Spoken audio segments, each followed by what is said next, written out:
Good morning, everybody. Hey, welcome to Friday. It is May 20th. It's been a rough week on Wall Street. We'll talk about that and more when Dave joins us here in just a few seconds.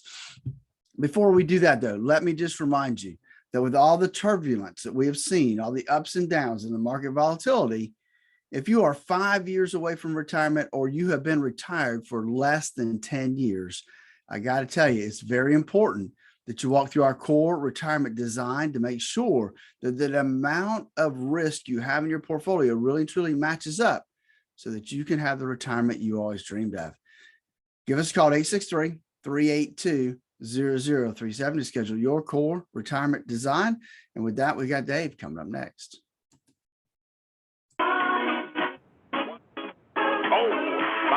5.7 light FM. Yeah, it could be a cruel summer. I was talking about earlier about how one state is already recalibrating their gas pumps to accommodate $10 gas. That could make it kind of a cruel summer, couldn't it? Let's see how the rest of your money is doing this morning up on Wall Street. Not a great day yesterday, but Phillip, Statler, and I kind of think we might be having a bouncing effect this morning of some sort. Let's go downtown and see what's happening.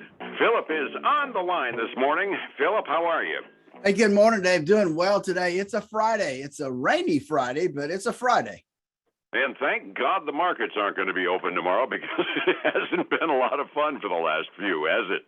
It has not. I think I saw a headline today that we will end this week, most likely, the 8th straight negative down week. Oh, geez.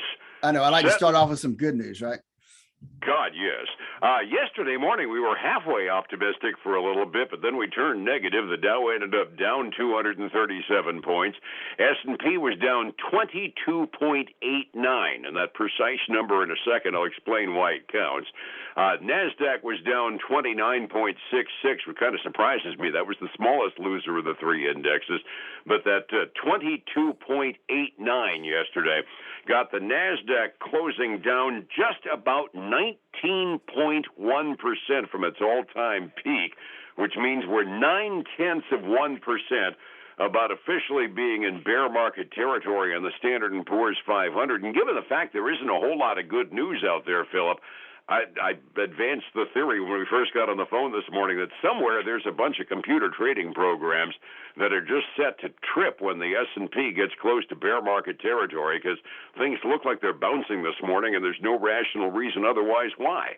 Oh, you're so right, Dave. There's just really not a reason why. As I was just kind of thumbing through stuff, and after you and I got off the air yesterday, the existing home sales number came out. And it was a miss. Yeah. Uh-oh. Yeah, it was 5.61 million compared to 5.64 million expected. And that was down about a little over a tenth of a million from what it was last month. And that pretty much just kind of makes it a unanimous vote as far as the housing-related indexes, because earlier in the week we had three other housing indexes from the Mortgage Bankers Association mortgage app numbers through the building permits and home starts. And we're pretty much now unanimous that the housing market is at the very least nationally leveling off. My real estate guys here locally say it's still hot as a pistol, but nationally we're definitely slowing down, and that's not good news for the overall economy, since housing and construction generate so doggone many other jobs. I found something on my tip sheet this morning that actually threw me for a loop. With the increase in home values plus the increase in interest rates, home buyer mortgage payments over the last 12 months, this is as of May 15th, are up 43.4% year over year when you factor the price you're paying for the house and the increased mortgage payment. 43.4%. Kind of explains why things are starting to slow down a bit, doesn't it? It definitely does, Dave. When you have that kind of increase in home ownership, that's a big number to try to overcome. And I know wages have gone up, but they haven't gone up that much to kind of compensate for those numbers. No, and the consumer inflation itself, just for the day-by-day junk that we buy, has been eating up the increase in wages. So, yeah, that's scary. It basically tightens up the market to the point where the people that are looking are the serious buyers that either need to or really, really want to move. And that's not good for the economy overall, because the adventurous home buyers that buy homes every 3 years because they get bored, that was fun for a little while in there. But for the moment, with the mortgage rates up the way they are and values the way they are, you put your home up for sale, you're probably going to move it pretty quick around this neck of the woods. But nationally, it's pretty much the really serious buyers right now, and that's about it. Yeah, it is. And so we'll have to continue to watch that, because that tells me that we may have a trend developing, as we continue to watch those three numbers, that they're going to be important in the next couple months. Absolutely. It's just one more storm cloud on the horizon. I mean, I've always talked about legs to a stool as to whether or not a recession is in the offing.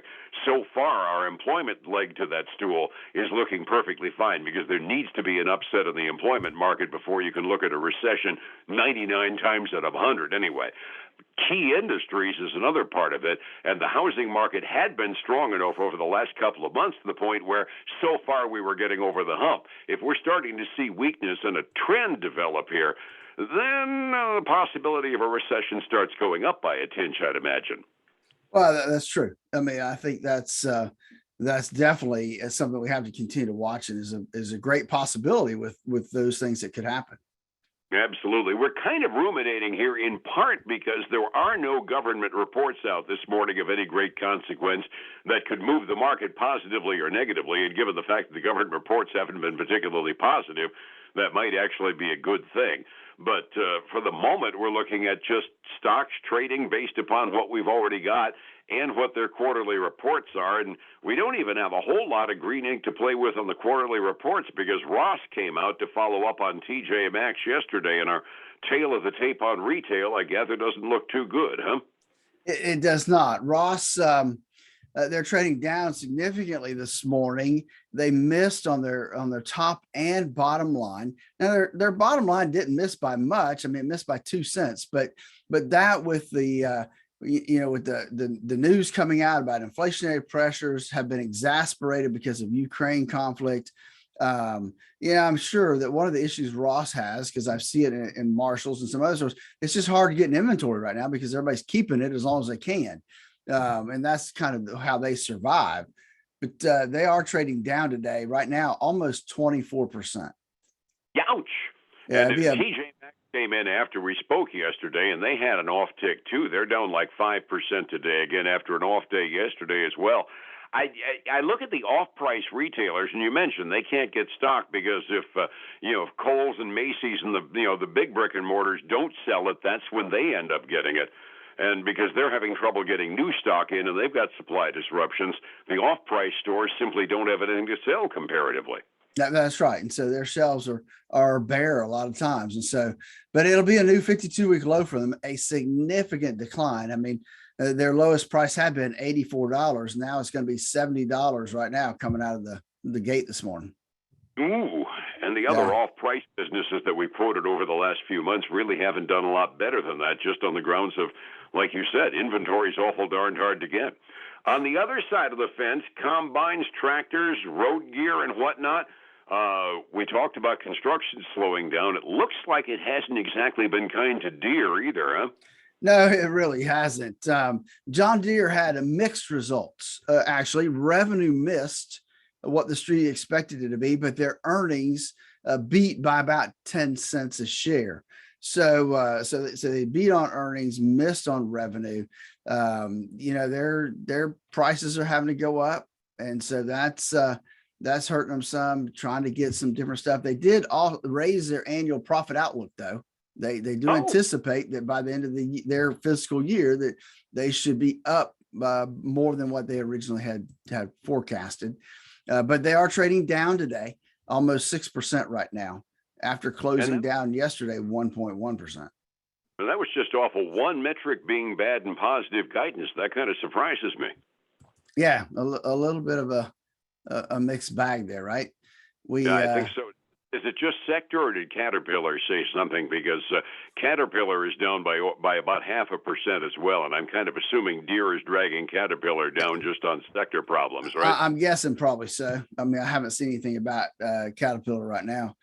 But I have two other kind of retailers. We got Foot Locker. They, specialize in athletic footwear. They had a good quarter, beat estimates by 5 cents a share. Revenue was just a little bit below what they expected. The same store sales fell by less than half of what they anticipated. So that was some good news. I mean, they're down, but down way less than expected. And so we have Foot Locker actually adding to their price today, 3.3%. So that's kind of nice to have a specialty store like that that's doing okay. Nice to have anybody go up. Yeah, that's right. Especially retail right now, right? Really? The other one we have is VF Corp. That is the brands of North Face, Vans, Timberlane, that kind of stuff. They had a slight miss on top and bottom line for the quarter, but they raised their full year earnings forecast. You got to like that, right? When they have a miss on the quarter, but hey, we're gonna make it up next quarter or by the end of the year. So they're actually doing okay today. They're up 5.3%. Yeah, they're right up toward the top of my big winner list. When you said miss, I was going, what? So my biggest winner today is Decker Outdoor. So Decker's they're having a great quarter. They beat earnings by $1.16 a share. It came in at $2.51. That was $1.16 better than expected. Revenue beat as well. And so they're up, best that we've had today, up 15.8% right now. Cool. What do they make? I'm not familiar with them. They are a corporation that designs and markets footwear, apparel, and accessories. UGG. They're UGG brands. Oh, okay. UGG UGG brands. Yeah. Oh. And Hoka brand. Okay, recognize those names. That's interesting. Specialty retail in general had a pretty good day as far as specialty apparel, didn't they? Yeah, they did. They really did. So resetting the table, off day yesterday on Wall Street, between 0.25% for the most part across the indexes. I was kind of alluding to the notion of somebody's computer says, don't let it go bare. It looks like that's kind of what's happening this morning. 45 minutes early, what does the ink look like? It's looking good this morning, Dave. Now the question is, can we finish the day as strong as we started? Right, the Dow's up 0.75%. That's like $228. The S&P 500 is up almost 1%, and the Nasdaq 100 is up a little over 1.25%. So good news across all the indexes this morning. Now, if we can just follow throughout the day, silver is trading down this morning about 0.5%. Gold is flat. And crude oil is basically flat right now, 109.92 a barrel. I hate to think that we're getting a trading range going between 105 and 110, but it's starting to look like it, isn't it? Yeah, it is. I'd like that range to be like 95 to 100. I'd rather have it be 75 to 80, but then again, I'm a dreamer. Overseas markets, it was mostly positive in the Asian Rim. Everybody was up by, actually some big ones. Hong Kong was up by 3% at the close this morning. Europe is doing the same thing on the basis of our futures. They're up by 1.5% or more across the board halfway through their day. Trying to get some stability and some predictability into one's retirement on weeks like this is dang near impossible without a third set of eyes to look at things. How do I find you to get that set of eyes on my plans? Dave, give us a call at 863-382-0037. Walk through our core retirement design. We help you design the retirement you always dreamed of, making sure that the amount of risk you have lines up with the amount of risk you can really handle with all this volatility we're seeing right now. And then join us this weekend for the Statler Financial Radio Show, 6 a.m. and noon on Saturday, 10 a.m. Sunday morning on Highlands News Talk 730 and 95.3 FM. And back here again on Monday morning. You have a dynamite weekend to try to stay dry, Phillip. All right, buddy. You too. Thank you. It's 105.7 Light FM and Statler Financial Services, Phillip Statler. Hey, folks, again, I want to thank you for joining us. Remember, our core retirement design, give us a phone call and schedule your 30-minute, no obligation phone conference where we'll answer your questions and make sure you're on the right track for the retirement you always dreamed of. Hey, with that, I hope you have a great weekend. I look forward to speaking to you again on Monday. Until then, see you later.